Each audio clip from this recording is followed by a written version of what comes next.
Guys, welcome back to day 53 of ನನ್ನ ಕತೆ ನಿಮ್ಮ ಜೊತೆ ಸೀರೀಸ್. ಇವತ್ತು ಯಾಕೆಷ್ಟು ಲೇಸಿಯಾಗಿದ್ದಿದ್ದೆ, ಯಾಕೆ ನನಗೆ ಕಾಲೇಜ್ ಇರಲಿಲ್ವಾ? ಖಂಡಿತವಾಗ್ಲೂ ಕಾಲೇಜ್ ಇತ್ತು, ಬಟ್ ಆದರೆ ಇವತ್ತು ನಾನು ಲೀವ್ ತೊಗೊಂಡಿದ್ದೀನಿ. ಯಾಕೆಂದರೆ ನಾನು ಎಜುಕೇಷನ್ ಲೋನ ಕಂಪ್ಲೀಟ್ ಮಾಡಬೇಕಿತ್ತು. ಆ್ಯಂಡ್ ಈ ಫೋಟೋನ ಅಪ್ಲೋಡ್ ಮಾಡಿದ್ದೆ ನಾನು ಇನ್ನೊಂದು ಅಕೌಂಟಲ್ಲಿ. ಇದ್ರ ರಿಲೇಟೆಡ್ ಫೋಟೋಸ್ ಎಲ್ಲ ಅಪ್ಲೋಡ್ ಮಾಡಿದ್ದೀನಿ. ಹೇಗಿತ್ತೆ ಅಂತ ಕಮೆಂಟ್ ಮಾಡಿ. ಅದರ ಅಕೌಂಟ್ ಲಿಂಕ್ ನನ್ನ ಬಯೋದಲ್ಲಿದೆ.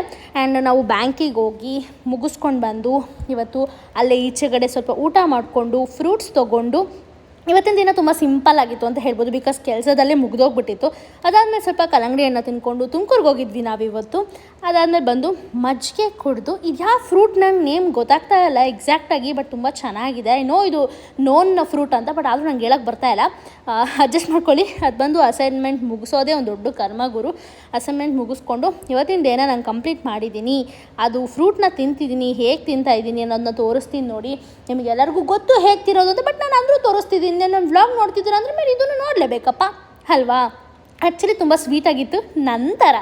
ಓಕೆ ಗೈಸ್, ಇಷ್ಟೇ ಆಗಿತ್ತು ನನ್ನ ಡೇ ಇವತ್ತು. ಮತ್ತೆ ನಾಳೆ ಸಿಗ್ತೀನಿ. ಅಲ್ಲಿವರೆಗೂ ಟಾಟಾ ಬಾಯ್ ಬಾಯ್. ಎಲ್ಲರೂ ಚೆನ್ನಾಗಿರಿ, ಖುಷಿಯಾಗಿರಿ. ನಾನು ಖುಷಿಯಾಗಿರ್ತೀನಿ. ಸಬ್ಸ್ಕ್ರೈಬ್ ಮಾಡೋದು, ಫಾಲೋವರ್ಸ್ ಮಾಡೋದು ದಯವಿಟ್ಟು ಮರಿಬೇಡಿ. ಯಾಕೆಂದರೆ ಮುಗ್ದೋಯ್ತು ಈ ತಿಂಗಳು ಮುಗಿಯೋಷ್ಟೊತ್ತಿಗೆ ಅಟ್ಲೀಸ್ಟ್ 200 ಕಂಪ್ಲೀಟ್ ಮಾಡೋಣ ಜೊತೆಗೆ ಎಲ್ಲರೂ. ಬಿಕಾಸ್ ನೀವೇ ಅಲ್ವಾ ನನ್ನ ಒಂದು ಅಕೌಂಟಿಗೆ ಸ್ಟ್ರೆಂತ್ ಅನ್ನೋದು. ತುಂಬ ಡೊಂಗಿ ಬಿಡ್ತಿದ್ದಾಳೆ ಅಂತ ಅಂದ್ಕೊಬೇಡಿ, ಆ್ಯಕ್ಚುಲಿ ನೀವೇ ಸ್ಟ್ರೆಂತ್. ಬಿಕಾಸ್ ನನ್ನ ಐಡೆಂಟಿಫೈ ಮಾಡಿ ಮಾತಾಡ್ಸೋದೇ ಒಂದು ದೊಡ್ಡ ಖುಷಿ ನನಗೆ. ಓಕೆ ಗೈಸ್, ಮತ್ತೆ ನಾಳೆ ಸಿಗೋಣ. ಅದ್ರಿಗೂ